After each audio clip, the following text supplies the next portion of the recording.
शेर, लोमड़ी और भिक्षुक। दोस्तों, आज मैं आप लोगों को एक ऐसी कहानी सुनाने जा रही हूँ जिसे सुनकर आप दूसरे का नकल करना भूल जाइएगा। तो आइए जानते हैं इस कहानी को।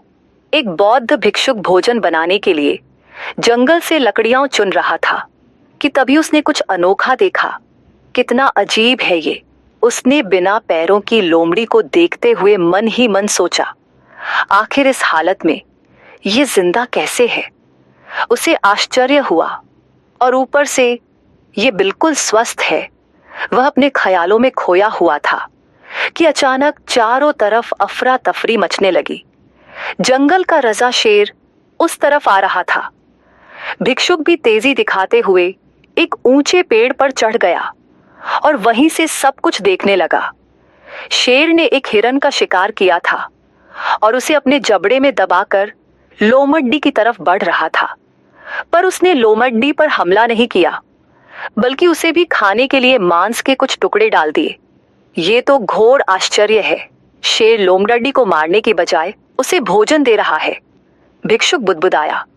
उसे अपनी आंखों पर भरोसा नहीं हो रहा था, इसलिए वह अगले दिन फिर वहीं आया और छिपकर शेर का इंतजार करने लगा। आज भी वैसा ही हुआ। शेर ने अपने शिकार का कुछ हिस्सा लोमड़ी के सामने डाल दिया। यह भगवान के होने का प्रमाण है, भिक्षुक ने अपने आप से कहा। वह जिसे पैदा करता है उसकी रोटी का भी इंतजाम कर देता है।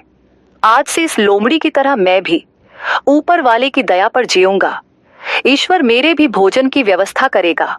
और ऐसा सोचते हुए वह एक वीरान जगह पर जाकर एक पेड़ के नीचे बैठ गया। पहला दिन बीता पर कोई वहां नहीं आया। दूसरे दिन भी कुछ लोग उधर से गुजर गए, पर भिक्षुक की तरफ किसी ने ध्यान नहीं दिया। इधर बिना कुछ खाए पिए वह कमजोर होता जा रहा था। इसी तरह कुछ और दिन बीत गए। अब तो उसकी रही सही ताकत भी खत्म हो गई। वह चलने फिरने के लायक भी नहीं रहा। उसकी हालत बिल्कुल मृत व्यक्ति की तरह हो चुकी थी कि तभी एक महात्मा उधर से गुजरे और भिक्षुक के पास पहुंचे। उसने अपनी सारी कहानी महात्मा जी को सुनाई और बोला, अब आप ही बताइए कि भगवान इतना निर्दयी कैसे हो सकते हैं। क्या किसी व्यक्ति को इस हालत में पहुंचाना पाप नहीं है? बिल्कुल है, महात्मा जी ने कहा। लेकिन तुम इतना मूर्ख कैसे हो सकते हो? तुम ये क्यों नहीं समझे कि भगवान तुम्हें उसे शेर की तरह बनते देखना चाहते थे, लोमड़ी की तरह नहीं? अगर आपको यह कथा अच्छी लगी हो तो वीडियो को लाइक करें, अपने विचार कमेंट में बताएं और ऐसे ही और भी पौराणिक रहस्यों को सुनने के लिए चैनल को सब्सक्राइब करना न भूलें।